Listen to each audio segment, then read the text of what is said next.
Welcome to 200 Degrees, where you're joining me in a review of my 2003 Mercury Grand Marquis that has one distinct modification.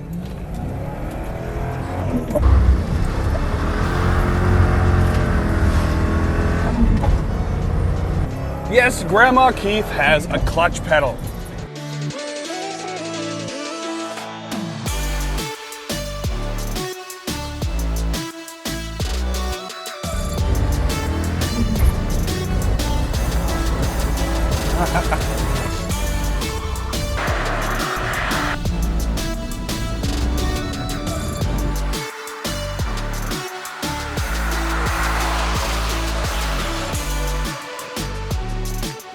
This is my 2003 Marquis, and it's got a T45 manual transmission out of a 1996 Ford Mustang. So the first question I get asked a lot by a lot of people is, why would you build a Grand Marquis? And for me, I don't like Crown Vics. The blue ones and the red ones, those can look kind of cool, so I don't mind. And the gray ones, like a colored Crown Vic street appearance package or detective's car, can look pretty cool. But I don't have any interest in them. But I've owned 3 Grand Marquis and a Lincoln Town Car because they have the same mechanics. So for me, all of this works. You can swap in a T45 or a T3650 or a T56 into any of them, and including the Marauder, which is a great car to do it in because then you get the 4.64 valve. But I'm not against it. If you have a Crown Vic, all the power to you. I love seeing the builds. I just wouldn't do it myself.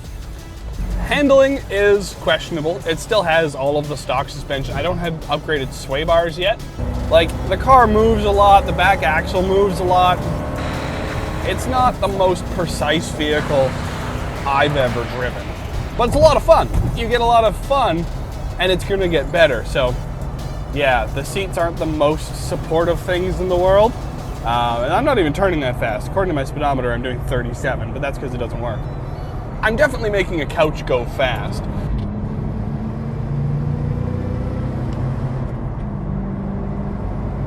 I have upgraded front suspension components in my garage that I was going to install before I did this video, but the problem is my motor's dying. My 4.6 has so far ejected 4 different spark plugs, and 3 of them threaded back in, but that means the threads are barely there.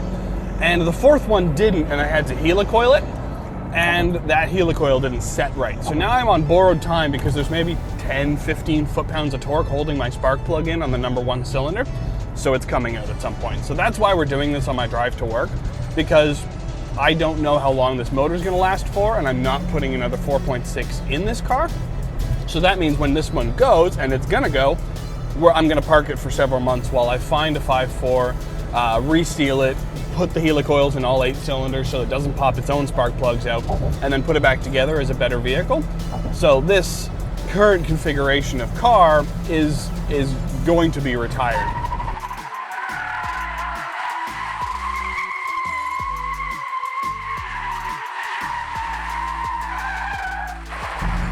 Is it very fast? No, not yet. When it had the automatic in this car, I put it on the dyno and it made 203 wheel horsepower. And now that it's got the stick shift, I mean, what's it gonna pick up? 10, 15 wheel horsepower through the drivetrain loss being better now? So really, you're not looking at a powerhouse. You're looking at something that's kind of fun, that it's a toy. I knew I wanted an 03 Plus Panther platform car with air suspension. My ideology for this build is a GT car that can tow.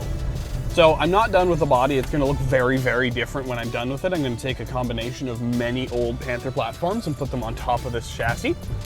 But the baseline is I needed the rack and pinion steering of the 03 Plus, and I needed the air suspension. Yeah, I love this car. There's not really anything with a full body, a full frame, a live rear axle with an 8.8, that's a very tough diff. There's nothing that I could really get that would do all of the things I would need a truck for, which is picking up project cars, as well as handle well and drive nicely. So that's why I picked the platform of an 03 Plus Panther platform. So the pros of this car is it's got a great personality. Because it's still got the soft suspension, it's still got the wallowy steering that I'm gonna change. It's a lot of fun because it like moves when you drive it. With 230 horsepower or whatever it's going to make to the wheels, you're having a lot of fun with just this kind of float feeling that makes driving it a really entertaining experience. and like you get to downshift and you get to have a lot of fun. So I really find that for the price, the personality of this car is greatly improved by sticking the stick shift in this. I drove this car thousands of kilometers with its automatic, and it was always a slug. It was always slow to respond. I haven't made much more power. I've just given me much more control of it.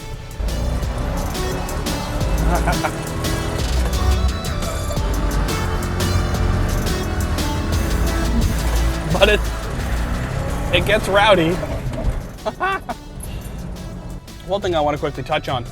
I put a tall rear end ratio in this car. It's a 3.73. I even thought about doing a 410. And that's because shifting is fun. That's why I drive a stick shift, is because it shifts. Whenever I drive a long gear ratio stick shift, so like first does 100 and second does 160, that's not very fun because then you can just drive in third gear all day.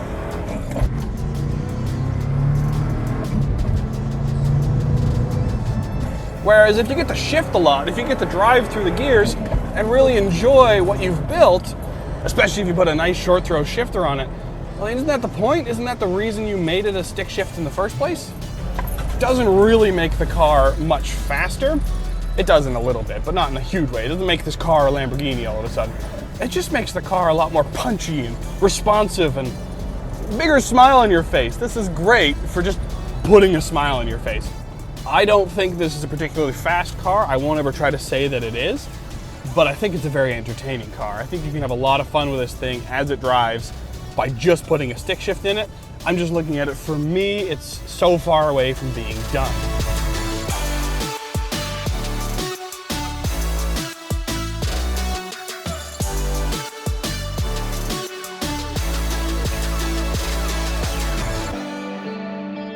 All right, well, it looks like I'm almost out of time on my camera, so before I run out, I'm just gonna say thank you for watching 200 Degrees. This car will be back bigger, better, stronger, and faster. And hopefully you'll watch when that happens.